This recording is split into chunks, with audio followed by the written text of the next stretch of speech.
whole subject, and he tells how a person can get freedom or liberation या मुक्ति कैसे प्राप्त हो सकती है केवल कृष्ण के बारे में जानने मात्र से। तो चलते हैं, पहला पाठ ज्ञान विज्ञान।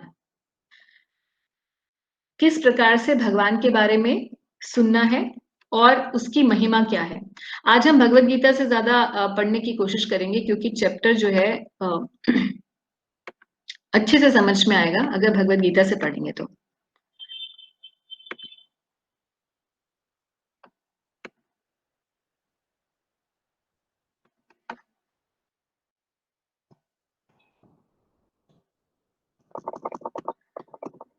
पहला श्लोक पढ़ते हैं।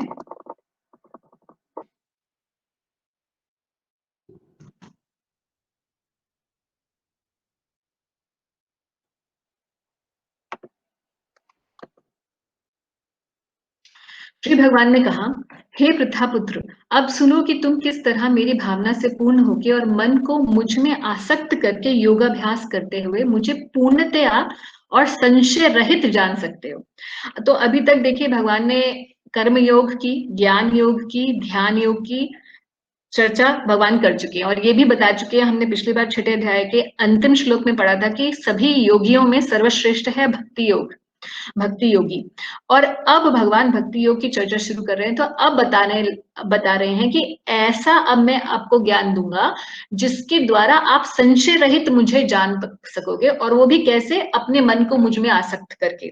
तो अभी पिछले 6ठे अध्याय में हमने देखा था कि योगी के लिए मन को अपने वश में करना कितना कठिन कार्य था, मगर अब इस अध्याय से भगवान अब ऐसा सरल रास्ता बता रहे हैं जिसके द्वारा मन को भगवान में आसक्त बड़े आसानी से किया जा सकता है, और आपका जो मन है वो पूरी भावना से पूर्ण होगा, कृष्ण की भावना से पूर्ण होगा।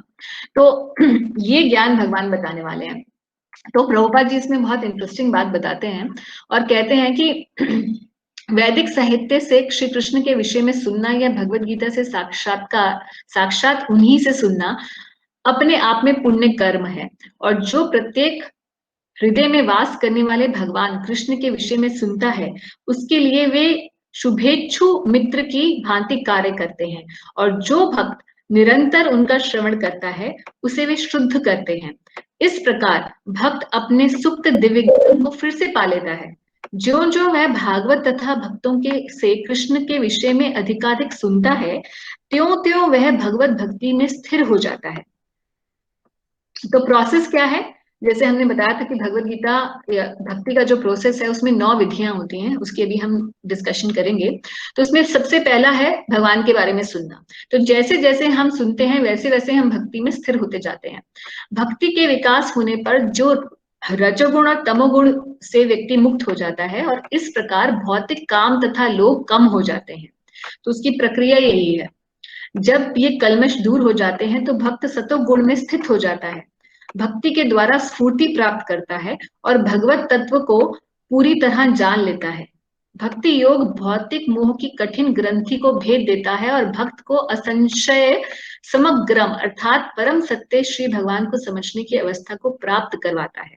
तो भगवान को कैसे श्रवण जो है, केवल भगवान के बारे में सुनने मात्र से, इस भगवत गीता को पढ़ने और सुनने मात्र से किस तरीके से हमारे मन के ऊपर काम हो रहा है, यहाँ भगवान प्रभुपाद जी इसको एक्सप्लेन कर रहे हैं। अगले श्लोक में भगवान कह रहे हैं कि अब मैं तुमसे पूर्ण रूप से व्यावहारिक तथा दिव्य ज्ञान दूंगा। अगर आपको याद हो, पिछले अध्याय में अर्जुन ने कहा था कि जो आपने मन को केंद्रित करने का ये जो योगाभ्यास अष्टांग योग बताया है, ये तो बड़ा मुश्किल है। मैं वायु के वेग को भी नियंत्रित कर सकता हूं, मगर इस तरीके से जंगल में जाकर और सब कुछ छोड़कर, त्याग कर, एक जगह बैठकर निर्भीक रूप से जो अष्टांग योग पद्धति का आपने बोला है करना, ये मुझे प्रैक्टिकल नहीं लग रहा। It's not possible for me. तो यहां भगवान उसी लिए बोल रहे हैं कि अब जो बताऊंगा प्रैक्टिकल बताऊंगा। ऐसे पिछली बार किसी ने प्रश्न पूछा था कि हमने कितना डिस्कशन किया दूसरे, तीसरे और 5वें अध्याय में निष्काम कर्म योग का, मगर वो व्यवहारिक नहीं है, क्योंकि हम जीवन जीते जीते भूल जाते हैं, हजारों कर्म करते हैं और हजारों कर्म करते करते किसमें ध्यान रखें कि अब हम इसमें निष्काम हो या सकाम हो। तो ये व्यवहारिक नहीं बन रहा। तो यहाँ भगवान he also see he's a speaker of Bhagavad Gita, so he knows what exactly he is talking and what people are going to feel about it. तो इसीलिए भगवान बोल रहे हैं कि अव्यवहारिक दिव्य ज्ञान दूंगा। और क्या इसकी स्पेशलिटी है कि इसे जान लेने पर तुम्हें जानने के लिए और कुछ भी शेष नहीं रहेगा। यानी कि ऐसा ज्ञान मिलेगा कि बस अब कोई बोले कि जी अब कर्मयोग बता दिया तो यही यही है सब क्या, इसके अलावा कुछ है क्या? तो कृष्ण ने बोला हाँ इसके अलावा कुछ है, ज्ञान योग सुनो। ज्ञान योग के अलावा कुछ है, हाँ अष्टांग योग सुनो। और अब अष्टांग के बाद भी बोल दिया अष्टांग भी सर्वोपरि नहीं है, सर्वोपरि भक्ति है। अब बता रहे हैं कि भक्ति के, अगर कोई प्रश्न पूछे कि भक्ति के बाद भी अभी कुछ बताओ कि कोई और भी योग पद्धति बोलोगे क्या? नहीं। तो कृष्ण बोल रहे हैं कि ऐसा ज्ञान दूंगा कि जिसके जानने के बाद कुछ भी शेष और नहीं रहेगा जानने के लिए। और एक और बड़ा इंपॉर्टेंट श्लोक है ये भगवत गीता का तीसरा। कहते हैं कि मनुष्यानाम सहस्रेषु कश्चित यदति सिद्धे यतताम अपि सिद्धानाम कश्चित माम वेति तत्वतः। कि मनुष्यों में, सहस्त्रों मनुष्यों में, कि हजारों मनुष्यों में कोई एक ही व्यक्ति सिद्धि के लिए प्रयत्नशील होता है। कि हजारों में से कोई एक सोचता है कि चलो मुझे सिद्धि प्राप्त करनी है इस मनुष्य जन्म की। और ऐसे जो हजारों में से एक होता है, यानी कि 1 out of 1000 ऐसे इकट्ठे कर लिए जाए लोग जो प्रयत्नशील होते हैं, उनमें से भी इस तरह सिद्धि प्राप्त करने वालों में से विरला ही कोई एक मुझे वास्तव में जान पाता है। तो देखिए परसेंटेज कम होती जा रही है ऐसे लोगों की जो भगवान को जान पाते हैं वास्तव में, तत्वतः। तो श्लोक में तत्वतः शब्द प्रयोग हुआ है कि तत्वतः भगवान को तत्व रूप में साइंटिफिकली कौन अंडरस्टैंड कर पाता है कृष्ण को।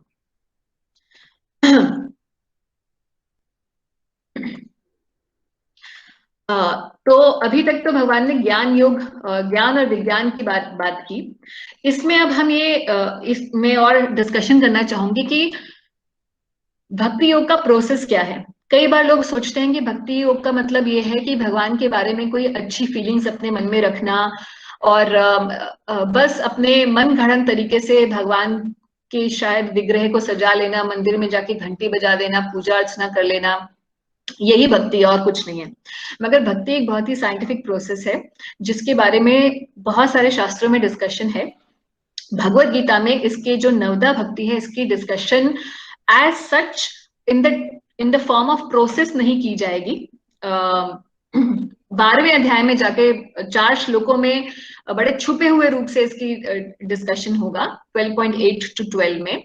मगर श्रीमद् भागवतम नाम का जो ग्रंथ है उसके अंदर प्रहलाद महाराज इस नवदा भक्ति के बारे में बताते हैं। तो प्रहलाद से जब हिरण्यकशिपु पूछते हैं कि आज तुमने अपने विद्यालय में क्या सीखा, आश्रम में क्या सिखाया, तो बोलते हैं ये एक श्लोक जो आपके सामने स्क्रीन पर है कि श्रवणम कीर्तनम विष्णु स्मरणम पाद सेवनम अर्चनम वंदनम दास्यम साख्यम आत्म निवेदनम।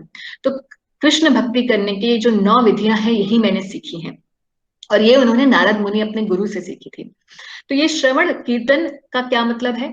ये श्रवण का मतलब है हियरिंग, सिर्फ भगवान के बारे में सुनना। जब हम किसी के बारे में सुनते हैं तभी उसके बारे में बोल पाते हैं, यानी कि पहले हम सुनेंगे भगवान के बारे में। मानिए कि आज आप भगवत गीता का श्रवण कर रहे हैं, कल आप किसी को बताएंगे भी कि हाँ हमने सुना वो भगवत गीता बहुत अच्छी है, हमें पढ़नी चाहिए। क्यों ये आप में कन्विक्शन आई? क्योंकि आपने पहली विधि की, श्रवण की। फिर आप कीर्तन करेंगे यानी कि बोलेंगे भगवान के बारे में। जब आप श्रवण और कीर्तन अच्छे से करेंगे तो नेचुरली क्या होगा? तीसरा स्टेप विष्णु स्मरणम, यानी कि भगवान के बारे में स्वतः ही मन याद करने लगेगा भगवान को। क्योंकि हम जिसके बारे में बोलते और सुनते हैं वही हमें याद आता है। मान लीजिए हम कोई वीडियो या कोई मूवी देखते हैं और हम देख भी रहे हैं और उसके बारे में हम बोल भी रहे हैं कि अरे वो वीडियो बहुत अच्छा था या वो मूवी बहुत अच्छी थी, तो रात को सपना स्मरण भी जो है मन उसी चीज का कर रहा होता है। तो ये एक नेचुरल प्रोसेस है। तो श्रवण कीर्तन अगर भगवान के बारे में होगा तो स्मरण भी अगला स्टेप अपने आप होगा विदाउट एनी स्पेसिफिक एंडेवर। चौथी विधि है, चौथा प्रोसेस है पाद सेवनम, यानी कि भगवान के चरण पखारना। अब हम सोचेंगे चरण पखारना हम कैसे कर सकते हैं? तो इसीलिए भगवान के मंदिर में हम जाते हैं जब और भगवान के अर्च विग्रह की परिक्रमा करते हैं तो 4 परिक्रमा विष्णु मंदिर की होती हैं, या हम गोवर्धन जाते हैं तो गिरिराज जी की परिक्रमा करते हैं। तो इस प्रकार ये जो परिक्रमा की विधि है, ये वास्तव में भगवान के पाद सेवनम ही है। अगली विधि है अर्चनम, फिर वंदनम, दास्यम, साख्यम, आत्मनिवेदनम। इन सभी विधियों के इन सभी विधियों के एक एक शास्त्र बताता है कि एक एक भक्त ऐसा है जिसने चरम सीमा पे जो इस विधि की पहुंचा है। कौन कौन है? श्रवण और कीर्तन के सबसे परिकाष्ठा जो है, या उच्च, हम देखते हैं example, that example is depicted by Sukhdev Goswami, who was a reciter of Shrimad Bhagavatam and who was a son of Vyasadev, and he is speaking this to Maharaj Parikshit, who is the grandson of Arjun. So पहली ये जो श्रवण और कीर्तन है, ये इसकी पराकाष्ठा इन दो आचार्यों ने की है। तीसरा है विष्णु स्मरणम, जिसके परिकाष्ठा हम देखते हैं ध्रुव के, सॉरी, प्रहलाद के एग्जाम्पल में। तो श्री प्रहलाद जो है भगवान को स्मरण करने में सबसे श्रेष्ठ थे, इसलिए स्मरण के आचार्य कहे जाते हैं। पाद सेवनम के आचार्य हैं माता लक्ष्मी, और अर्चनम के जो सर्वश्रेष्ठ आचार्य हैं वो हैं महाराज पृथु। वंदनम के सर्वश्रेष्ठ आचार्य हैं अक्रूर जी। तो आप अक्रूर जी के बारे में जानते हैं, जो कृष्ण बलराम को मथुरा से लेने के लिए आए थे। दास्यम में हनुमान जी से बढ़ के भगवान का कोई भक्त नहीं है, तो इसलिए हनुमान जी दर्शाते हैं कि कैसे तत्पर रहना चाहिए हमेशा भगवान के लिए, भगवान की सेवा के लिए। तो हमेशा जो हनुमान जी हैं वो ऐसे रेडी स्टेडी गो पोज में बैठे रहते हैं, कि as soon as I get the order I start executing that order of Lord Ram. सख्यम में अर्जुन, कि अर्जुन भगवान के सखा इतने प्रगाढ़ थे कि भगवान उनके सारथी बनने के लिए भी तैयार हुए। और आत्मनिवेदनम के जो आचार्य हैं वो बलि महाराज। तो ये बलि महाराज जो हैं, ये वास्तव में प्रहलाद महाराज के ही वंशज हैं। और बलि बलि महाराज जो हैं, इन्होंने अपना सर्वस्व भगवान को दे दिया, और फिर जब भगवान ने कहा मुझे केवल 3 पग भूमि चाहिए, वामन देव ने, और बलि महाराज ने बोला आप 3 पग भूमि ले सकते हैं, और भगवान ने 2 पग में सारा ब्रह्मांड नाप लिया, और तीसरा पग फिर बलि महाराज ने कहा अब आप मेरे सर पे, मैं अपना सब कुछ आपको समर्पण करता हूं। तो बलि महाराज जो है परिकाष्ठा है इस प्रोसेस के, आत्मनिवेदनम के। तो ये नवदा भक्ति की सीढ़ियां हैं, 9 प्रोसेसेस हैं भगवान के बारे में जानने के, भगवान को समर्पण करने के। जो भक्ति योग है उसके 9 प्रोसेस हैं, इसीलिए इसे नवधा भक्ति कहा जाता है। और इसमें सबसे मेन है श्रवण और कीर्तन, यहीं से भक्ति शुरू होती है, जो कि अभी हम कर ही रहे हैं। पार्ट 2 पे चलते हैं, Krishna the source of both material and spiritual. तो भगवान जो है भगवत गीता के अंदर बता रहे हैं, अब देखिए दुनिया के अंदर हम अभी अपने, हम जहां भी बैठे हैं आसपास, हम जो भी देखें उसमें 2 ही चीजें हमें दिखेंगी, या तो कोई ऐसी जो लिविंग है, या तो वो ऐसी जो नॉन लिविंग है। तो लिविंग एंड नॉन लिविंग, इसी से ही पूरा दुनिया जो है व्याप्त है, इसी से पूरा ब्रह्मांड व्याप्त है। तो भगवान बताएंगे कि किस प्रकार से चौथे और 5वें श्लोक में, कि कैसे सारी non living things are also his energy and living things are also his energy. तो 7.4 श्लोक बहुत इंपॉर्टेंट श्लोक है भगवत गीता का, इसको देखते हैं। भूमिर अपो अनल वायु खम मनोर्बुद्धि रेवचा अहंकार इति यम में भिन्ना प्रकृति अष्टधा। अष्टधा 8 प्रकार से ये मेरी प्रकृतियां हैं। तो अपरा प्रकृति के बारे में भगवान चर्चा कर रहे हैं, जिसको माया भी कहा जाता है भगवान की, और जिसको भगवान की बहिरंगा शक्ति भी कहा जाता है, या जिसको हम प्रकृति के नाम से इस दुनिया में जानते हैं। तो ये प्रकृति क्या है? भगवान की एनर्जी है। 8 प्रकार से इसका विभाजन है, पृथ्वी, जल, अग्नि, वायु, आकाश, मन, बुद्धि और अहंकार। ये सभी जो है भगवान की ही एनर्जी है। तो यानी कि हमारा जो पूरा भौतिक शरीर है, अपने शरीर में भी अगर हम देखें तो सब जो हमारा भौतिक शरीर है किससे बना हुआ है? इन्हीं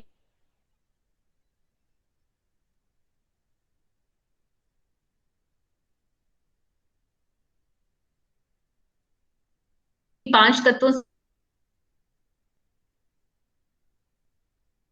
ये भगवान की ही एनर्जी है। तो पूरी दुनिया के अंदर जो भी बना है, everything which is matter is Krishna is the source of that. अब बचे जो लिविंग एंटिटीज हैं, तो उसके बारे में भगवान क्या बोलते हैं अगले श्लोक में कि हे महाबाहो अर्जुन, इनके अतिरिक्त मेरी एक अन्य पराशक्ति भी है। तो पिछले श्लोक में बताया था अपराशक्ति, अपराशक्ति मतलब मटेरियल नेचर, और पराशक्ति मतलब जो उस अपरा से परे है उसे कहा जाता है पराशक्ति, और जो उन जीवों से युक्त है जो इस भौतिक अपरा प्रकृति के साधनों का विदोहन कर रहे हैं, यानी कि हम लोग, यानी कि जीवात्मा, यानी कि आत्मा, आत्मा भगवान की शक्ति है। हम भगवान का ही अंश है और हम भगवान की पराशक्ति को संबोधित करते हैं। And everything which is non living is the aparashakti. Screen पर देखते हैं।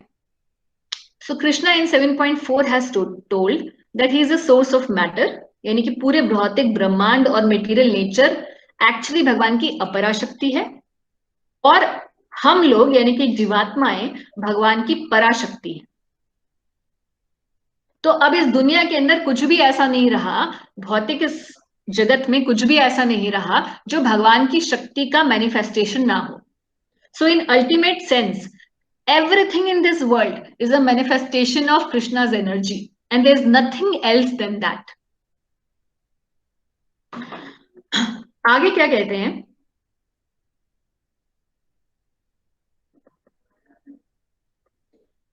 ये 7.7 श्लोक है, इसको, ये भी बहुत इंपॉर्टेंट श्लोक है, मगर इसे हम अगले सेक्शन में लेंगे।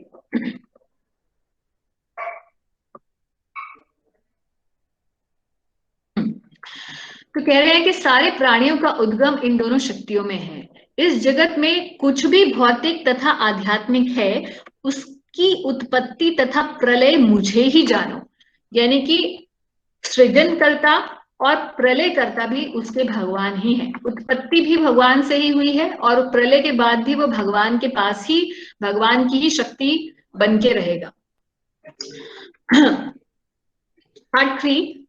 पार्ट 3 में कृष्ण बताते हैं कि कैसे वो माया के भी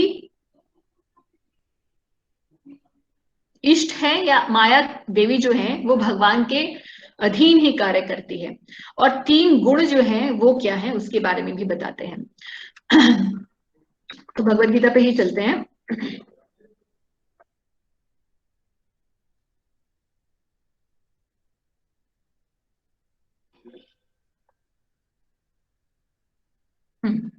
तो ये श्लोक भी भगवद गीता का बहुत ही इंपॉर्टेंट श्लोक है, 7.14। आप में से कुछ लोग ऐसे हैं जो मुझसे पूछ भी रहे थे कि कौन से भगवद गीता की क्या, अगर हम रिसाइटेशन भी हम लोग करवा सकते हैं तो हम लोग रिसाइटेशन पूरी भगवद गीता को तो अभी नहीं कर सकते हैं, but at least I can tell you the important shlokas. And कुछ लोगों को होता है ये बहुत अच्छा ये हॉबी होती है कि वो भगवद गीता के जो अनेक श्लोक हैं उनको याद करना चाहते हैं, मेमोराइज करना चाहते हैं। So if you want to have a list, we can give you the list of all the important shlokas. So this shloka is one of the most important shlokas of Bhagavad Gita, तो आप इसको कंठस्थ भी कर सकते हैं। देवी ही येष गुणमयी मम माया दुरत्यया मामेव ये प्रपद्यन्ते माया मेताम तरन्दिते। तो भगवान कह रहे हैं कि प्रकृति के 3 गुणों वाली इस मेरी दैवी शक्ति को पार कर पाना कठिन है, किंतु जो मेरे शरणागत हो जाते हैं वे सरलता से इसे पार कर सकते हैं। तो पहली बात तो भगवान बता रहे हैं कि मेरी ये देवी शक्ति है जो 3 गुणों वाली है। अब ये देवी शक्ति कौन है, या कहा जाए कि 3 गुणों से व्याप्त जो ये शक्ति है, जिसको हम मटेरियल नेचर कहते हैं, या जिसको हम त्रिगुणमयी माया कहते हैं, ये कौन है? वास्तव में ये दुर्गा देवी हैं। तो दुर्गा देवी अधिष्ठात्री देवी है इस मटेरियल नेचर की, इस भौतिक प्रकृति की, और कह रहे हैं कि इनको पार कर पाना बहुत ही मुश्किल है, माया से छूट पाना बहुत ही मुश्किल है। तो 3 गुणों से छूटना, माया से छूटना, इस दुनिया में अपने कर्म फल को खत्म करना, ये बहुत ही कठिन कार्य है। मगर कृष्ण बता रहे हैं कि अगर कोई उनके शरणागत हो जाता है तो वे सरलता से इसे पार कर सकता है, इस भौतिक प्रकृति को। तो प्रभुपाद जी इसमें क्या बता रहे हैं, देखते हैं कि भगवान की अनंत शक्तियां, हाँ ये सारी शक्तियां दैवी हैं। तो एक ही नहीं, भगवान की बहुत सारी शक्तियां हैं। इस चैप्टर में भगवान ने दो प्रकार की शक्तियों का ही उल्लेख किया है, अपरा और परा का। यद्यपि जीवात्माएं उनकी शक्ति के अंश हैं, अतः देवी हैं, किंतु भौतिक शक्ति के संपर्क में रहने से उनकी पराशक्ति आच्छादित हो जाती है। यानी कि हम जीवात्माएं वास्तव में भगवान का ही अंश हैं और भगवान की पराशक्ति हैं, मगर फिर भी हम माया के अधीन क्यों हो जाते हैं, तीन गुणों के अधीन क्यों हो जाते हैं, उनसे फंस क्यों जाते हैं। इसी के बारे में बता रहे हैं कि इस प्रकार भौतिक शक्ति से आच्छादित होने के कारण मनुष्य उसके प्रभाव का अतिक्रमण नहीं कर पाता। जैसे कि पहले कहा जा चुका है कि परा और अपरा शक्तियां भगवान से उद्भूत होने के कारण नित्य हैं। जीव भगवान की परा शक्ति से संबंधित होते हैं, किंतु अपरा शक्ति अर्थात पदार्थ के द्वारा दूषित होने से उनका मोह भी नित्य होता है। यानी कि हम जीवात्माएं जब भौतिक जगत में आती हैं, इस मेटीरियल वर्ल्ड में, तो हम माया के अधीन हो जाते हैं। और ये मोह जो हमारे अंदर होता है भोगने का इस दुनिया को, वो भी नित्य ही होता है। अतः बद्ध जीव नित्यबद्ध होता है। यानी कि वैसे ही है जैसे कि एक एग्जाम्पल है सिर्फ ये, कि एक जेल के अंदर कैदी होते हैं, उसी तरीके से जीवात्मा जो है इस पूरे ब्रह्मांड के अंदर कैद सी हो जाती है। फलस्वरूप प्रकृति के चंगुल से उसका छूट पाना अत्यंत कठिन है, भले ही प्रकृति अपरा शक्ति क्यों ना हो, क्योंकि भौतिक शक्ति परमेच्छा द्वारा संचालित होती है, इसलिए इसको लांघ पाना जीव के लिए कठिन है। मगर फिर तरीका क्या है? तो आगे बता रहे हैं कि यदि मनुष्य के हाथ पैर बांध दिए जाएं तो वो अपने को छुड़ा नहीं सकता। उसकी सहायता के लिए कोई ऐसा व्यक्ति चाहिए जो बंधा ना हो। चूंकि एक बंधा हुआ व्यक्ति दूसरे बंधे हुए व्यक्ति की सहायता नहीं कर सकता, अतः रक्षक को मुक्त होना चाहिए। मान लीजिए आपके हाथ पैर बांध दिए जाएं तो आप अपने आप को नहीं छुड़ा पाएंगे, मगर ऐसा व्यक्ति छुड़ा सकता है जिसके हाथ पैर बंधे ना हो। अगर इस दुनिया के अंदर तो हर कोई बंधा हुआ है, माया शक्ति के अधीन तो हर कोई है, तो कोई ऐसा ही व्यक्ति हमें छुड़ा सकता है जो बंधा ना हो। तो ऐसा कौन है? यानी या तो कृष्ण है या तो उनके प्रामाणिक प्रतिनिधि गुरु है। इसीलिए भगवत गीता में जगह जगह पे ऐसे गुरु की को अपनाने की बात की गई है जो कि मुक्त व्यक्ति हो। तो इसीलिए जो है कृष्ण जब देखते हैं कि कोई व्यक्ति भगवान के उनकी शरण ग्रहण कर रहा है, तो वो माया को ऐसा ऑर्डर दे देते हैं, क्योंकि माया उनके अधीन ही कार्य कर रही है। इसलिए वो ऐसा ऑर्डर देते हैं कि yes, this person is qualified to be taken out, और इसको मेरे धाम यानी कि वैकुंठ लोक की प्राप्ति के लिए सक्षम है, उसका ये भागी है। तो इसीलिए माया से निवृत्त उसे कर देते हैं। एक और इंपॉर्टेंट बात इस श्लोक के अंदर है कि मामेव पद भी अत्यंत सार्थक है। श्लोक में मामेव शब्द का भगवान ने प्रयोग किया था, माम एव यानी कि मेरा। माम का अर्थ है एकमात्र कृष्ण या विष्णु का, ब्रह्मा या शिव का नहीं। यद्यपि ब्रह्मा और शिव भी अत्यंत महान हैं और प्रायः विष्णु के ही समान हैं, किंतु ऐसे रजोगुण तथा तमोगुण के अवतारों के लिए संभव नहीं है कि वे बद्ध जीव को माया से छुड़ा सके। दूसरे शब्दों में ब्रह्मा और शिव दोनों ही माया के वश में रहते हैं। केवल विष्णु माया के स्वामी हैं, अतः वे ही बद्ध जीव को मुक्त कर सकते हैं। वेदों में इस बात की पुष्टि की गई है कि कृष्ण को जान लेने पर ही मुक्ति संभव है। शिवजी भी पुष्टि करते हैं कि केवल विष्णु कृपा से मुक्ति प्राप्त की जा सकती है। यानी कि मुक्ति प्रदाता सर्वेशाम विष्णु एवं न संशय, अर्थात इसमें संदेह नहीं है कि विष्णु ही सबों के मुक्तिदाता हैं। ब्रह्म संहिता नाम की एक बहुत इंपॉर्टेंट बुक है, उसके अंदर भी ये बताया गया है कि किस प्रकार से जो माया है, ये दुर्गा देवी हैं, वो कृष्ण की ही शक्ति का पर्सोनिफिकेशन है। कहा है कि सृष्टि स्थिति प्रलय साधन शक्ति रेखा छाये यस्य भुवनानि विभर्ति दुर्गा। तो जो भगवान की ये जो सृष्टि है वो दुर्गा देवी ही हैं, और उनकी इच्छा से ही इस भौतिक जगत को वो चलाती हैं। पार्ट 4 पे पहुंचते हैं। पार्ट 4 का डिस्कशन है, जिसमें भगवान बताते हैं कि 4 प्रकार के लोग जो भगवान की शरण में आते हैं और 4 जो नहीं आते। अब ये डिस्कशन भगवान क्यों शुरू कर रहे हैं? पहले वो डिस्कस कर चुके हैं कि कैसे वो ही सब चीजों के नियंत्रक हैं और वही कंट्रोल करते हैं, चाहे इस भौतिक जगत में कुछ मैटर हो या स्पिरिट हो, यानी कि he is a source of matter and spirit in the material world. And then, if he's a source of matter and spirit, and everything works under him, then why don't people take shelter of him? This is the question which Krishna is going to answer in the further shlokas from 15 and onwards. तो भगवान बताते हैं कि 4 प्रकार के दुष्कृति होते हैं, 4 प्रकार के सुकृति. जो भगवान की शरण में आते हैं वो कहलाए जाते हैं सुकृति, और 4 प्रकार के लोग जो शरण में नहीं आते वो हैं दुष्कृति. इस पूरी दुनिया के अंदर इसी 8 प्रकार के लोग हमें मिलते हैं. तो दुष्कृति और सुकृति के बारे में हम लोग डिस्कशन करते हैं. 715 श्लोक हम पढ़ रहे हैं. 7वें अध्याय का 15वां श्लोक है.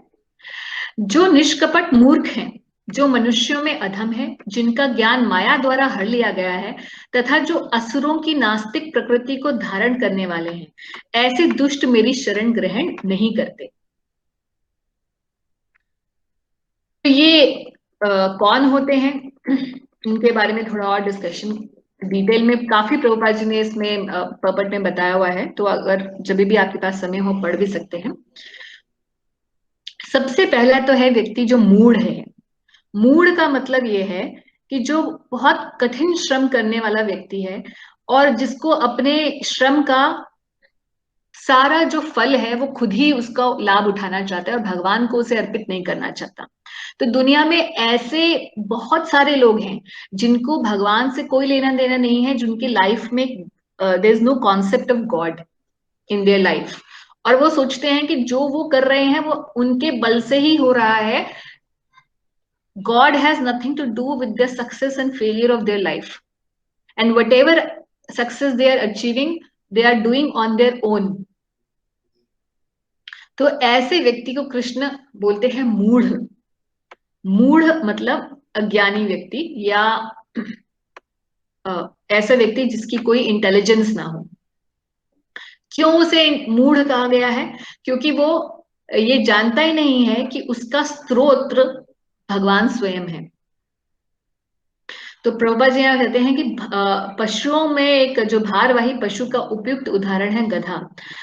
यानी कि ऐसे व्यक्ति को प्रभुपाद जी कहते हैं कि गधे के समान ऐसे व्यक्ति होते हैं जो केवल अपनी जिंदगी का बोझ ढो रहे हैं. और ऐसे व्यक्ति जो है उनको अगर बोला जाए कि आप भगवद गीता पढ़िए या भगवान के बारे में पढ़िए, तो वो कहते हैं नहीं, उसकी हमें कोई आवश्यकता नहीं है. हमारे जीवन में what is the need of spirituality? There is no need. तो मूढ़ व्यक्ति भगवान की शरण नहीं आता. दूसरे प्रकार का व्यक्ति होता है नराधम. तो दूसरा है नराधम. पहला था मूढ़ और दूसरा है नराधम. नराधम का मतलब होता है ऐसा व्यक्ति जो नरों में अधम है, यानी कि लोएस्ट कैडर का मनुष्य. तो मनुष्यों में बहुत सारी श्रेणियां हैं, बहुत ही there are many people who are high class, there are many people who are low class, not in terms of money and power but in terms of culture and tradition. तो आप जानते हैं 84 लाख योनियां हैं मनुष्यों की, और उस योनियों में 84 लाख में से 4 लाख प्रकार के मनुष्य योनियां हैं. हम तो सोचते थे human is only one species, but शास्त्र बताता है 4 लाख प्रकार के मनुष्य हैं depending on their consciousness level. तो जो लोएस्ट कॉन्शियसनेस के लोग होते हैं नराधम, ये लोग दिखने में हो सकते हैं कि बहुत इन्फ्लुएंशियल हो, पढ़े लिखे हो, इंटेलिजेंट हो इन टर्म्स ऑफ द एकेडमिक्स, मगर ये भगवान को अपने जीवन में कुछ नहीं, उनका कोई स्थान नहीं होता. इसीलिए इन्हें नराधम कहा जाता है। तो वेस्टर्न सिविलाइजेशन में हम जनरली देखते हैं बहुत सारे ऐसे लोग हैं, वैसे तो अब हर जगह ही हैं, but traditionally we see there are many people who may be very intellectual, who may be very powerful, who may be very beautiful also, and they may be very famous, but उनका कोई धर्म नहीं होता। तो कई तो जगह हम देखते हैं, कई देशों के अंदर कोई कोई देश ऐसे हैं जहां पे किसी भी धर्म का पालन जो है वो व्यक्ति नहीं करते हैं। They are like specially in the communist countries. तो प्रभुपाद जी यहाँ बता रहे हैं नराधमों के बारे में कि जो मनुष्य सामाजिक तथा राजनीतिक दृष्टि से उन्नत हैं किंतु जिनका कोई धर्म नहीं होता वे नराधम माने जाते हैं। धर्म ईश्वर विहीन नहीं होता क्योंकि धर्म का प्रयोजन परम सत्य को तथा उसके साथ मनुष्य के संबंध को जानना है। तो कई बार ये भी लोग बोलते हैं मेरा धर्म है बट माय धर्म है, there is no God in my religion, no universe is my God. ऐसे भी आजकल बहुत सारी लोग आ चुके हैं कि I am spiritual but I am not religious. So even if you are spiritual और even if you think that universe is responding to you, that universe, the spirit of universe is God himself। and हमने अभी 7.4 में पढ़ा कि किस प्रकार से भौतिक सृष्टि भगवान का ही शक्ति है। तो this universe is actually the energy of Krishna। so if universe is responding, who is responding? It's actually Krishna is responding। इसीलिए प्रभुपाद जी कह रहे हैं कि कोई भी धर्म ऐसा नहीं हो सकता, अगर कोई बोले कि मेरा धर्म तो है मगर ईश्वर नहीं है, किसी ईश्वर को नहीं मानूंगा, तो ईश्वर विहीन कोई धर्म नहीं होता। और जो धर्म का पालन नहीं करता उसे नराधम कैटेगरी में भगवान ने रखा है। तो ये देखेंगे आप कि अभी तक तो भगवान बड़े छठे अध्याय तक जो है वो भगवान बड़े बहुत सारे कॉन्सेप्ट्स की उन्होंने चर्चा की, मगर अब 7th से 12th के अंदर भगवान अपने मन की बात बोलने वाले हैं। यानी कि बिल्कुल आप देखेंगे 7th चैप्टर के अंदर आगे भी आने वाली कुछ ऐसी बातें होंगी जिसमें आपको लगेगा कि ये क्यों, like why he is saying everything so you can say straight forward but may not be very palatable. सुनने में हो सकता है अच्छा भी ना लगे कुछ लोगों को, मगर ये बिल्कुल सीधी सच्ची बातें भगवान ने की हैं भगवत गीता के अंदर। तीसरे कैटेगरी के लोग जो हैं नराधम के बाद है दुष्कृति, सॉरी तीसरे दुष्कृति जो हैं वो है माया अपरहित ज्ञाना। अभी थोड़ा डिफिकल्ट लग रहा होगा आपको ये वर्ड, मगर बहुत ही सरल है। माया द्वारा जिसके ज्ञान को अपरहित कर लिया है, यानी कि जैसे अपहरण कहते हैं जिसको, तो माया के द्वारा जिसके ज्ञान को अपहरण कर लिया गया है उसे कहा जाता है माया अपरहित ज्ञाना। तो ये कौन होते हैं?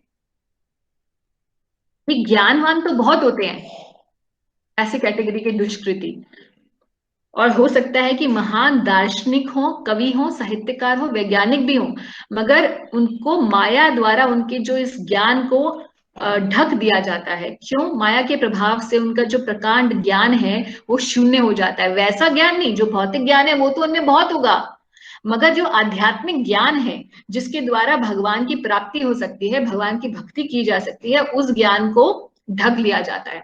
तो इसीलिए उन्हें कहा जाता है माया अपरहित ज्ञान। प्रभुपाद जी बताते हैं कि इस दुनिया में बहुत सारे ऐसे लोग हैं, बड़ी संख्या है बहुत, यहाँ तक कि वे भगवत गीता के विद्वानों के मध्य में भी हैं। तो भगवत गीता में सरल सीधी भाषा में कहा गया है कि भगवान श्री कृष्ण ही हैं और उनके तुल्य कोई ना है और ना उनसे बढ़ के है। मगर फिर भी कई लोग ऐसे हैं जो निराकार ब्रह्म को भगवान बताते हैं या उनको उससे उच्च स्थान देते हैं। कोई लोग कहते हैं परमात्मा ही सबसे उच्च है, जबकि भगवान श्री कृष्ण यहाँ बता चुके हैं भगवत गीता की में वो ही सर्वोपरि है। तो ऐसे लोग जो हैं वो हो सकते हैं they may be even commentators of Bhagavat Gita, but they are still according to Bhagavat Gita they are maya aparahita gyan. 4th category है आसुरिम भावम आश्रित, जिसने असुरों की प्रवृत्ति को आश्रय अपने का आश्रय ले लिया है, यानी कि असुरों का जो भाव होता है उसको आश्रित, उसके आश्रित है। तो असुरों का भाव क्या होता है? They are openly atheistic.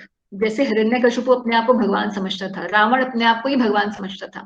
तो ऐसे व्यक्ति जो असुर हैं, जो खुले रूप में नास्तिक होते हैं, उन्हें कहा जाता है आसुरम भावम आश्रित। ये भी भगवान की शरण कभी ग्रहण नहीं करते। तो ये 4 प्रकार के जो मूढ़, नराधम, माया अपरहित ज्ञान और आश्रम भाव में आश्रित, ये 4 प्रकार की दुष्कृति भगवान कहते हैं मेरी शरण में नहीं आते, जबकि मैं ही माया का स्रोत हूं, मैं ही माया का कंट्रोलर हूं, फिर भी और मेरी शरण ग्रहण किए बिना कोई तीनों गुणों वाली जो ये माया है उससे ऊपर नहीं आ सकता। मगर फिर भी ये जो लोग जो दुष्कृति होते हैं, क्योंकि वो दुष्कृति हैं, मेरे बारे में वो नहीं जान पाते और मुझे समर्पण नहीं कर पाते। तो समर्पण कौन करता है? सुकृति लोग। तो सुकृति के चार विभाग कौन से हैं, कौन कौन से टाइप के लोग हैं? आर्त, जिज्ञासु, अर्थार्थी और ज्ञानी। तो आर्त का मतलब है ऐसा व्यक्ति जो बहुत डिस्ट्रेस्ड है। दुनिया में बहुत सारे लोग होते हैं जो पायस होते हैं, पुण्यवान होते हैं, तो जैसे ही उनके जीवन में कोई भी दुर्घटना होती है या कुछ भी उल्टा सीधा होता है, तो वो भगवान के पास आते हैं और मंदिर आते हैं और आर्त यानी कि डिस्ट्रेस्ड, अपने डिस्ट्रेस के निवारण के लिए, भगवान मैं बहुत दुखी हूं, मेरे दुख का आप निवारण कीजिए। तो ऐसे व्यक्ति जो दुखी व्यक्ति है, आर्त है, वो मगर साथ ही सुकृति भी है, तो ऐसा व्यक्ति भगवान की शरण में आता है। तो इसमें एक एग्जाम्पल आता है गजेंद्र का। गजेंद्र जो है वो एक हाथी के शरीर में थे, मगर जब विपत्ति आई तो उन्होंने भगवान श्री विष्णु का आश्रय ग्रहण किया और भगवान श्री विष्णु के प्रति गजेंद्र मोक्ष नाम के स्तोत्र का उच्चारण किया, तो भगवान गरुड़ पर आकर उसकी रक्षा की। दूसरे हैं जिज्ञासु। तो जिज्ञासु व्यक्ति होता है जो भगवान के बारे में जानना तो चाहता है, पायस है, जानना चाहता है कि भगवान होते क्या है। He is very curious to know, he is very inquisitive. तो इंक्विजिटिवनेस की वजह से आता है भगवान की, कि भगवत गीता में है क्या लिखा हुआ, बड़ी फेमस है, चलो मैं भी देखता हूँ है क्या इस ग्रंथ के अंदर। तीसरा व्यक्ति जो भगवान की शरण में आता है वो है अर्थार्थी, यानी कि पैसे का इच्छुक। जैसे ध्रुव, ध्रुव को जब उनकी माँ ने बताया कि आप जो है अगर अपने दादा से भी बड़ा यानी कि ब्रह्मा जी से भी बड़ा राज्य चाहते हो, तो केवल एक व्यक्ति दे सकता है, वो भगवान विष्णु। और फिर उन्हें मिला भी भगवान की भक्ति करके। तो अर्थार्थी, पैसे का इच्छुक, क्योंकि भगवान लक्ष्मीपति हैं, और लक्ष्मी जिसको चाहिए किसके पास जाना पड़ेगा? लक्ष्मी जी के घर जाएंगे तो फिर भगवान नारायण का तो शरण लेना ही पड़ेगा, क्योंकि भगवान लक्ष्मी जी भी भगवान नारायण के ही शरण में रहती हैं। चौथा व्यक्ति है ज्ञानी। ज्ञानी जो है वो ऑलरेडी जानता है कि विष्णु या कृष्ण ही परम गति है, और क्योंकि उसे ये ज्ञान है इसीलिए वो भगवान की शरण में आता है। और भगवान कहते हैं इन चारों में से, इन चारों सुकृतियों में से ज्ञानी सर्वश्रेष्ठ है। क्यों? क्योंकि आर्थ व्यक्ति जो है वो आएगा, उसका डिस्ट्रेस खत्म हुआ, जैसे उसके जीवन में नॉर्मलेसी वापस आई, डिस्ट्रेस खत्म, तो फिर से हो सकता है वो भगवान की शरण छोड़ दे। जिज्ञासी व्यक्ति जो है, भगवत गीता अच्छा ठीक है ये श्लोक है, ऐसा है वैसा है, अच्छी बात है, बहुत अच्छा है, बुक है, चलिए जिज्ञासा खत्म, भगवान से कुछ लेना देना नहीं, उसके बाद भक्ति व्यक्ति का पालन नहीं करते। अर्थार्थी भी जब पैसा मिल जाता है, हो सकता है पैसे में इतना मद उसको हो जाए कि वो जो है भगवान की शरण छोड़ दे। तो एक ही व्यक्ति है ज्ञानी, जो सर्व सबसे श्रेष्ठ है इनमें, क्योंकि उसे ज्ञान हो चुका है वासुदेवम सर्वमिति, इसीलिए बहुत दुर्लभ है ऐसा व्यक्ति। इससे एक मुझे एक इंसिडेंस याद आता है। हमारे बहुत समय पहले, शायद मैंने पहले भी ये बताया इंसिडेंस, बहुत समय पहले हमारे मंदिर में एक व्यक्ति ऐसे आए, घूमते फिरते ऐसे मंदिर आए दर्शन के लिए, और उनको पता चला कि भगवत गीता की क्लास हो रही है, तो हम मुझसे क्लास के बाद मिले और कहते हैं कि मैं बड़ा दुखी हूँ इसलिए मैं मंदिर आया हूँ। क्या हुआ? मैं I was a HR manager somewhere in some company and I have been expelled from that company. So now I'm jobless and I'm really in a bad state. So I was just, in the class I was talking about Giriraj, that how one can go to do Giriraj Parikrama, Govardhan Parikrama, and how Govardhan जी जो हैं वो बहुत respond करते हैं. तो उन्होंने बोला कि मैं क्या जा सकता हूँ और क्या गोवर्धन जी मेरी जॉब लौटा देंगे? तो मैंने कहा आप ट्राई कीजिए। वो गए, कुछ समय बाद आए, मुझे मिले और बड़े happy. I said, what happened? He said, after listening to your lecture, I went to Govardhan and I was doing the parikrama. And while I was doing the parikrama, in the parikrama itself, I got a call and I'm on a job, new job. I said, very nice. That's wonderful that Krishna has responded to you and you continue to come. And then after very few months, he stopped coming. And after many months, he came again, and he was again distressed. And I said, "What happened? You were not coming to the classes. What happened to you?" He said, "I've lost my job again." So this person, just an example of how Krishna is saying that Arth, Jigyasu, and Artharthi are also wonderful people, but they may or may not stick to the path of bhakti. तो ये श्लोक जो है बता रहे हैं कि हे भरत श्रेष्ठ, 4 प्रकार के पुण्यात्माएं मेरी सेवा करते हैं, आर्थ जिज्ञासु, अर्थार्थी तथा ज्ञानी। अब अगले श्लोक में भगवान बताते हैं कि इसमें से जो परम ज्ञानी है और शुद्ध भक्ति में लगा है वही सर्वश्रेष्ठ है, क्योंकि मैं उसे अत्यंत प्रिय हूं और वह मुझे प्रिय है। तो देखिए, ज्ञानी व्यक्ति जो है, ये ज्ञानी का मतलब यहाँ पर वो ज्ञानी नहीं है जिसको ब्रह्म ज्ञान है, ऐसा व्यक्ति जो भगवान की शरण में है, ऐसा सुकृति जो भगवान की शरण ग्रहण किए हुए है, उस ज्ञानी की बात यहाँ पर हो रही है, जो भक्ति का ज्ञान रखता है, केवल शुष्क ज्ञान नहीं रखता। और भगवान क्या बता रहे हैं कि अनेकानेक जन्मों, ये भी बहुत इंपॉर्टेंट श्लोक है भगवद गीता के, बहुनाम जन्मनाम अंते ज्ञानवान माम प्रपद्यते वासुदेवम सर्वमिति स महात्मा सुदुर्लभा। तो ऐसा महात्मा तो सुदुर्लभ है जो बहुनाम जन्मनाम अंते, ऐसा जो ज्ञानी व्यक्ति भी होता है तो वो भी बहुनाम जन्मनाम अंते, बहुत बहुत जन्मों के बाद वो ये समझ पाता है कि वासुदेवम सर्वमिति, कि कृष्ण यानी कि वासुदेव ही जो है वो सर्वमिति है, वो ही समस्त कारणों के कारण है। ऐसा व्यक्ति जो है अत्यंत दुर्लभ होता है, कृष्ण कह रहे हैं। और अब जो है भगवान एक और बड़ा इंपॉर्टेंट प्रसंग यहाँ पे शुरू होता है भगवत गीता का, जिसमें कोई प्रश्न पूछ सकता है कि अच्छा, आप तो बता रहे हैं 4 प्रकार के लोग जो आपकी शरण में आते हैं, मगर ऐसे भी तो बहुत सारे लोग हैं जो आपकी शरण में नहीं आते, बाकी देवी देवताओं की शरण में जाते हैं, या वो ब्रह्म की उपासना करते हैं, उनके बारे में क्या?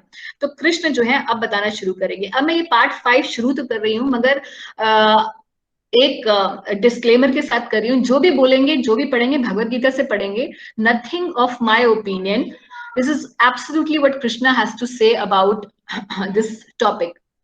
इसलिए we will read this topic एक बड़े निष्पक्ष तरीके से। और जब हमने भगवत गीता शुरू भी की थी तो हमने पहले ही कहा था कि जो qualification to read Bhagavad Gita is that one should at least theoretically understand that Krishna is the supreme God. अगर हम ये नहीं अंडरस्टैंड करेंगे तो हम भगवत गीता को यथा रूप में समझ नहीं पाएंगे, उसकी मर्म को समझ नहीं पाएंगे, उसका उद्देश्य नहीं समझ पाएंगे। तो इसीलिए ये बात मैं दोबारा से रिपीट कर रही हूँ। तो ये देवी देवताओं की उपासना क्या होती है? तो देवी देवता वास्तव में भगवान ने, हम 11वें अध्याय में पढ़ेंगे कि भगवान ने अपना विश्व रूप दिखाया, विश्व रूप में भगवान ने बताया, और किसी और ने विश्व रूप नहीं दिखाया, कृष्ण ने ही विश्व रूप हमेशा दिखाया है, क्योंकि भगवान ही सभी देवी देवताओं के स्रोत हैं। तो ये देवी देवता वास्तव में कौन है? भगवान के जो विराट रूप के ही अंश हैं, या दूसरे तरीके से देखा जाए कि भगवान की जो गवर्नमेंट है, उस गवर्नमेंट के मिनिस्टर्स हैं। इस पूरी दुनिया को भगवान संचालन करते हैं, उसका देखरेख करते हैं। तो देखरेख करने की जो काम है, उसे उन्होंने डेलीगेट कर रखा है बहुत सारे मिनिस्टर्स को। And these ministers, so to speak, are the demigods. जैसे कि बारिश का जो डिपार्टमेंट है वो इंद्रदेव को दे रखा है, पानी का डिपार्टमेंट जो है किसी और को दे रखा है, अग्नि का डिपार्टमेंट अग्निदेव को दे रखा है, सूर्य जो प्रकाश देता है तो सूर्यदेव को अलग डिपार्टमेंट दे रखा है। तो ऐसे तमोगुण का जो पूरा इंचार्ज है वो महादेव को बना रखा है। तो इस प्रकार से जो है रजोगुण या सृष्टि का काम जो है भगवान ने की, सृष्टि जो कि हम सोचते हैं कि सृष्टि एक ही बार होती है, प्रलय आती है फिर से सृष्टि होती है, तो ये नित्य कर्म है, ब्रह्मा जी बार बार करते रहते हैं काम। सृष्टि होती है, प्रलय आती है, सृष्टि होती है, प्रलय आती है, तो हर चतुर्युगी के बाद दोबारा से उनको सृष्टि करनी होती है। तो ब्रह्मा जी को जो सृष्टि का काम जो है वो भी डेलीगेट कर रखा है। तो ये देवी देवताओं में और भगवान श्री विष्णु में बहुत अंतर है। क्यों अंतर है? क्योंकि देवी देवता भगवान की नित्य दास के रूप में समझिए कि हम सब जीवात्माएं हैं। भगवान ने, हमने अभी पढ़ा 7.5 श्लोक के अंदर कि सभी हम लोग जीवात्माएं हैं भगवान की अपराशक्ति, सॉरी, भगवान की पराशक्ति। तो जो पराशक्ति है उसमें it constitutes the living entities या जीवात्माएं। तो ये जीवात्माएं जो हैं,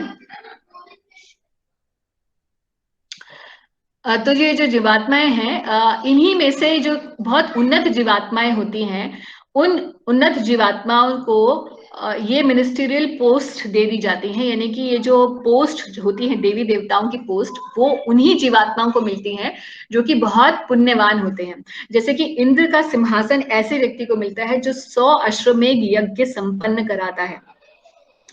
इसलिए वो अधिकारी बनता है इंद्रासन का। तो ऐसे ही जितने भी देवी देवता हैं वाकई हम जैसे ही जीवात्माएं हैं, भगवान का अंश है, मगर वो ज्यादा उन्नत हैं, ज्यादा पुण्यवान हैं। हम में से बहुत सारे ऐसे भी लोग होंगे जो कि पहले इन देवी देवताओं के पद पर रह चुके होंगे, और फिर जब देवी देवताओं का जो उस योनि की समाप्ति होती है, तो फिर जैसे ही उनके पुण्य कर्म जो हैं वो क्षीण होते हैं, तो वापस से उन्हें मृत्यु लोक में यानी कि पृथ्वी लोक पर कर्म के लिए भेज दिया जाता है। सो प्रश्न कई बार लोग पूछते हैं कि वाई हिंदू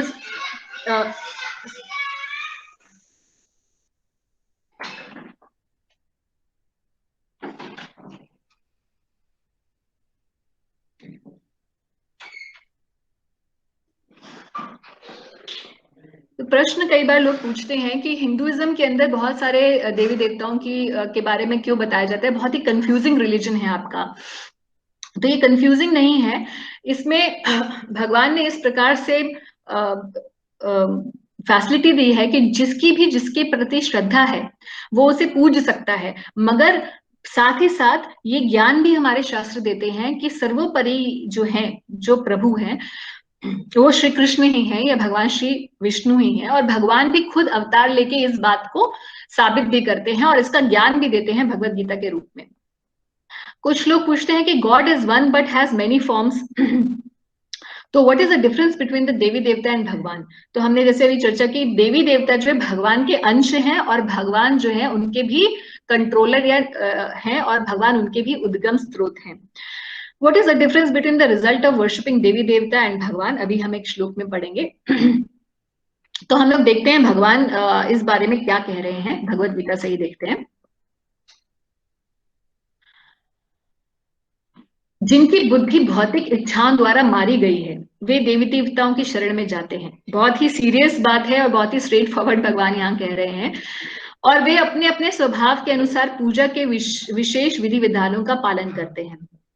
तो भगवान कह रहे हैं कि ऐसा व्यक्ति जो बहुत जल्दी ही अपनी भौतिक इच्छाओं की पूर्ति चाहता है, वो देवी देवताओं की शरण में चला जाता है। यानी कि भक्ति करने वाले बहुत कम होते हैं देवी देवताओं के उपासक। भक्ति करने वाले जो लोग हैं वो वास्तव में भगवान श्री कृष्ण के पास आते हैं, भगवान विष्णु के पास आते हैं। आगे भगवान कहते हैं कि मैं प्रत्येक जीव के हृदय में परमात्मा रूप में स्थित हूं।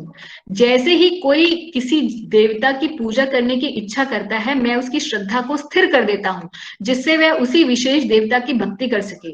अब कोई प्रश्न पूछ सकता है कि कृष्ण खुद भगवान है और वो लोगों को क्यों डाइवर्ट कर रहे हैं किसी देवी देवता के प्रति। उसकी किसी व्यक्ति की श्रद्धा अगर किसी देवता की पूजा की है, तो भगवान उसकी श्रद्धा को क्यों स्थिर कर रहे हैं। क्या ये भगवान किसी को पथ भ्रमित तो नहीं कर रहे, क्योंकि जैसे ही वो उस देवी देवता की उपासना करना चाहेगा तो उसी के प्रति उसकी श्रद्धा हो जाएगी। फिर हो सकता है वो भगवान परम भगवान श्री कृष्ण के प्रति श्रद्धा वापस लेकर नहीं आ पाए। तो एक्चुअल में भगवान जो है ऐसा इसलिए करते हैं क्योंकि कृष्णा गिव्स इंडिपेंडेंस और free will to every living entity, at the same time he gives the real knowledge also. तो ऐसा ही है जैसे माँ बाप बच्चे को बताते हैं, सही ज्ञान देते हैं, what is right what is wrong, मगर जब बच्चा बड़ा हो जाता है तो उसको स्वतंत्रता भी देते हैं कि बेटा अब हमने आपको सिखा दिया ये सही है ये गलत है, अब आप चूज करिए what you want to do. उसी तरीके से जो है कृष्ण भी एक परम पिता के तरीके से हमारे साथ व्यवहार करते हैं। अगले श्लोक में बता कि ऐसी श्रद्धा यानी कि देवी देवताओं की उपासना की श्रद्धा से संवित वह देवता विशेष की पूजा करने का यत्न करता है और अपनी इच्छा की पूर्ति करता है, किंतु वास्तविकता तो यह है कि ये सारे लाभ केवल मेरे द्वारा प्रदत्त हैं। ये बहुत बड़ी भगवान ने बात बोली कि देवी देवता की उपासना करके हमें कोई लाभ मिलता है या किसी भी इच्छा की पूर्ति होती है, तो वाकई में वो जो इच्छा की पूर्ति है वो वाकई में भगवान कह रहे हैं वास्तविकता तो ये है कि वो लाभ केवल मेरे द्वारा प्रदत्त है, यानी कि indirectly he is coming, he is providing all those things. यानी कि जो देवता से हम कोई भी लाभ लेते हैं वो देवता भी अपने आप सक्षम नहीं है उस लाभ को देने में। वो लाभ वाकई में भगवान द्वारा ही आते हैं, मगर उपासक ये सोचता है कि वो प्रमुख या अमुक देवता के द्वारा उसे प्राप्त हो रहे हैं। भगवान कहते हैं कि अल्प बुद्धि वाले व्यक्ति देवताओं की पूजा करते हैं, तो काफी हार्ड वर्ड्स कह रहे हैं, और उन्हें प्राप्त होने वाले फल सीमित और क्षणिक होते हैं। सीमित होते हैं, असीमित नहीं, क्षणिक होते हैं। देवताओं की पूजा करने वाले देवलोक को जाते हैं, किंतु मेरा भक्त अनन्य अंततः मेरे परम धाम को प्राप्त होता है। ये भी बहुत बड़ी बात है। देखिए, हमने क्वेश्चन यहाँ पे किया था कि कोई डिफरेंस है क्या, क्वेश्चन नंबर 4, देवी देवताओं की वर्शिप में और भगवान की वर्शिप में कोई डिफरेंस है? तो हाँ, वर्शिप में इतना डिफरेंस है कि जी आपका पूरा डेस्टिनेशन ही चेंज हो सकता है। डेस्टिनेशन क्या, यानी कि जिस देवी देवता की आप उपासना करेंगे वो उसी देवी देवता के लोक में आप पहुंच जाएंगे। मगर और जो लोक देवी देवताओं का लोक होता है, यानी कि स्वर्ग लोक अधिकांश रूप से, वो भी इस भौतिक ब्रह्मांड के अंदर है। जब प्रलय होगी तो वो भौतिक ब्रह्मांड खत्म होगा, तो वो देवी देवता समेत उनका लोक भी खत्म हो जाएगा।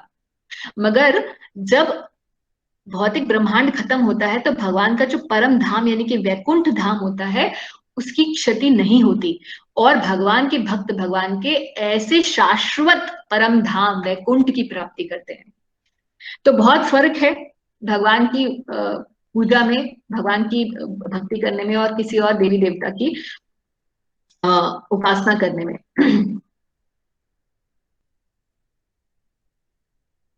अब प्रश्न ये भी कई बार लोगों का आता है कि अच्छा, अगर हम मानते हैं भगवत गीता के द्वारा कि कृष्ण ही परम भगवान है, तो क्या अगर हम कृष्ण की उपासना करेंगे और हम दूसरे जो देवी देवता जिनकी हम करते थे पहले से, अगर नहीं करेंगे उनकी, तो क्या वो रुष्ट हो जाएंगे? वो हमारे देवी देवता हम पर कुछ हमसे गुस्सा तो नहीं हो जाएंगे? कुछ हमारे जीवन में कुछ गलत तो नहीं हो जाएगा? अटपटा तो नहीं हो जाएगा? कोई अनर्थ तो नहीं आ जाएगा?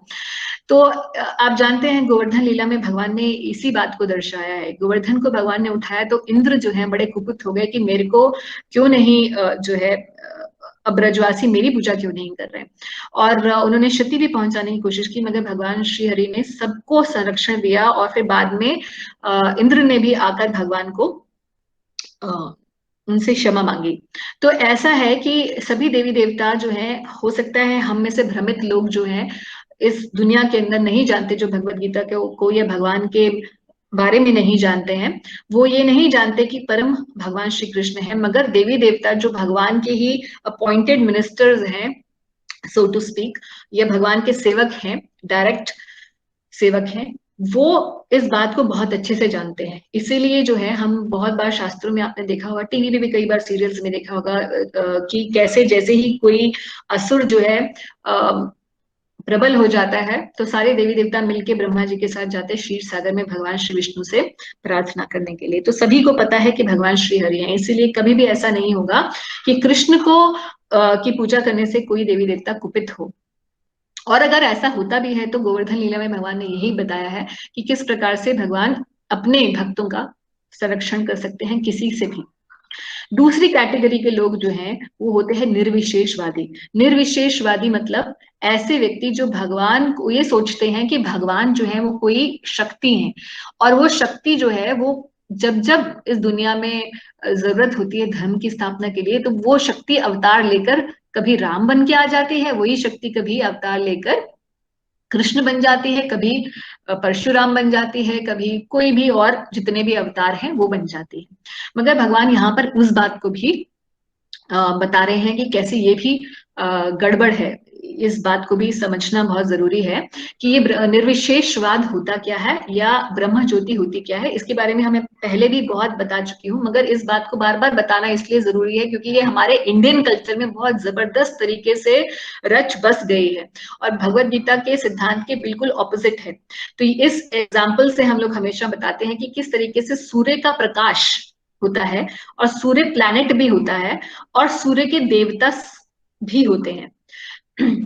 तो कोई पूछे कि व्हाट इज सन, तो sun is, you can show the sunlight and say that this is sun, that is also correct, that is also partial understanding of sun.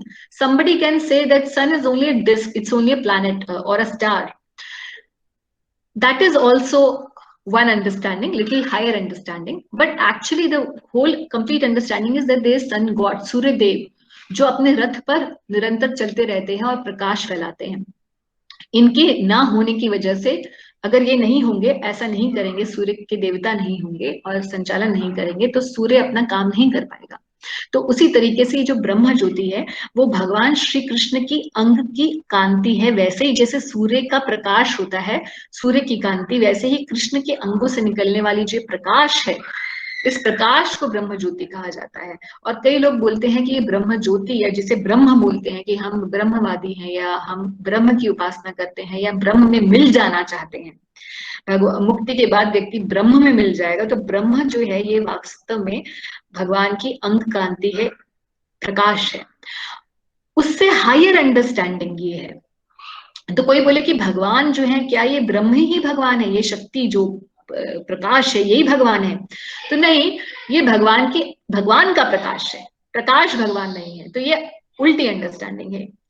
उससे हायर अंडरस्टैंडिंग है कि भगवान जो है हर कण कण में व्याप्त है, हमारे हृदय में भी है परमात्मा के रूप से।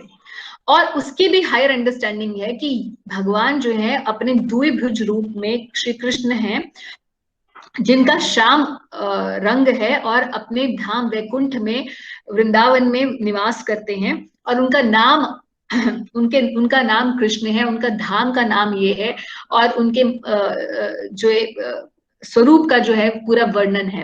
तो ये कंप्लीट अंडरस्टैंडिंग है। तो इसीलिए श्रीमद् भागवतम में कहा गया है कि वदंती तत्त्वदस तत्वम यज्ञ ज्ञानम अद्वयम ब्रह्मेति परमात्मेति भगवानिति शब्दते। तो यानी कि जो तत्ववादी हैं, जो परम सत्य को जानते हैं, वो बताते हैं कि ये जो परम सत्य है उनको तीन तरीके से, तीन श्रेणियों में जाना जा सकता है। Lowest way of understanding God is Brahma Jyoti, Brahma. The higher is परमात्मा एंड द हाईएस्ट इज भगवान। तो इसी बात को भगवान बताएंगे इस श्लोक के अंदर 724। बुद्धिहीन मनुष्य मुझे ठीक से ना जानने के कारण सोचते हैं कि मैं, यानी कि भगवान श्री कृष्ण, पहले निराकार था और अब मैंने इस स्वरूप को धारण किया है। तो देखिए बहुत सारे लोग ऐसे जानते हैं इस दुनिया के अंदर, है ना। वे अपने अल्प ज्ञान के कारण मेरे अविनाशी तथा सर्वोच्च प्रकृति को नहीं जानते। कई लोग बोलते हैं कि भगवान तो जो है सीमित कैसे कर सकते हैं किसी शरीर में, भगवान तो अनंत है, और क्योंकि वो अनंत है इसीलिए वो हर जगह होने चाहिए, या वो ब्रह्म ही हो सकते हैं क्योंकि वो अनंत हो, ब्रह्म अनंत है। मगर जैसे ही भगवान को सीमित एक शरीर में कर दिया जाए तो वो कैसे उन्हें हम भगवान स्वीकार कर सकते हैं। तो इसीलिए वो निराकार की पूजा करना चाहते हैं, साकार श्री कृष्ण की पूजा नहीं करना चाहते। तो इसी बात को भगवान यहाँ बताते हैं। और हमने जो 7.7 श्लोक जो है डिस्कस नहीं किया था, वो भी यही कहता है। तो भगवान बताते हैं कि मत्था परतरम नान्यात किंचित अस्ति धनंजय, मेरे से बढ़कर कोई भी सत्य नहीं है हे धनंजय। यानी कि मेरे से ऊपर ना तो परमात्मा है और न ही मेरे से ऊपर ब्रह्म है। मई सर्वम इदम प्रोक्तम सूत्रे मणि गणा एवं, ऐसे ही मैं हूं उस धागे के समान जिस पर सारे मोती उस धागे के आधार से ही बने हुए हैं। वो धागा जिसके द्वारा ये पूरा भौतिक और आध्यात्मिक जगत और ब्रह्म और परमात्मा टिके हुए हैं, वो आधार यानी कि वो सूत्र मैं ही हूं, श्री कृष्ण ही है। So God is not a formless light, God is not a power who assumes avatars, and God is not निराकार ब्रह्म। फिर भी लोग ब्रह्म की उपासना क्यों करते हैं? वो मैंने आपको बताया, क्योंकि वो भगवान को वो समझ नहीं पाते कि कैसे एक अनंत भगवान जो है वो एक व्यक्ति के रूप में भी हो सकते हैं। तो भगवान को एक व्यक्ति के रूप में वो नहीं स्वीकार पाते। मगर भगवान बताते हैं कि अगले लास्ट पार्ट में हम लोग डिस्कस करेंगे कि कैसे, किस प्रकार से व्यक्ति जो भगवान श्री कृष्ण को की शरण लेता है वो किस प्रकार से इस भौतिक जगत से छूट सकता है। आगे के 4 श्लोक हैं। कृष्ण कहते हैं कि हे भरतवंशी, हे शत्रु विजेता, समस्त जीव जन्म लेकर इच्छा तथा घृणा से उत्पन्न द्वंद्वों से मोहग्रस्त होकर मोह को प्राप्त होते हैं। यानी कि इस दुनिया में हर कोई व्यक्ति जो है मोह को प्राप्त है, माया के अधीन है। और फिर क्या तरीका है छूटने का? तो कहते हैं कि जो जरा तथा मृत्यु से मुक्ति पाने के लिए यत्नशील रहते हैं वे बुद्धिमान व्यक्ति मेरी भक्ति की शरण ग्रहण करते हैं। यानी कि भक्ति योग की शरण ग्रहण करते हैं, जो कि शुरू होता है श्रवण और कीर्तनम के माध्यम से। और हमने पिछली बार भी डिस्कस किया था कि कैसे हरे कृष्ण महामंत्र के जप से श्रवण और कीर्तन दोनों ही काम होते हैं, और इसीलिए भक्ति की शुरुआत होती है भगवान के नाम जप से। और आगे कह रहे हैं भगवान कि वे वास्तव में ब्रह्म हैं, क्योंकि वे दिव्य कर्मों के विषय में पूरी तरह से जानते हैं। तो ऐसा व्यक्ति जो भक्ति की शरण ग्रहण करता है, जो भगवान की भक्ति शुरू करता है, जो कि शुरू होती है श्रवण और कीर्तन के माध्यम से, ऐसा व्यक्ति ही पूरी तरीके से जो है भगवान को जान पाता है। और कहते हैं कि जो मुझ परमेश्वर की को मेरी पूर्ण चेतना में रहकर मुझे जगत का, देवताओं का तथा समस्त यज्ञ विधियों का नियामक जानते हैं, वे अपनी मृत्यु के समय भी मुझ भगवान को जान और समझ पाते हैं। तो देखिए, भगवान को मृत्यु के समय भी जान सकते हैं, भगवान का साक्षात्कार कर सकते हैं मृत्यु के समय भी। कौन व्यक्ति? जो भगवान को जानता है कि वो इस पूरी जगत का और देवताओं का और समस्त यज्ञ की विधियों का नियामक है। तो अगले अध्याय में भगवान इसी पॉइंट से शुरू करेंगे और बताएंगे कि क्या प्रोसेस है लिबरेशन का। पूरा 8वां अध्याय मृत्यु का अध्याय है।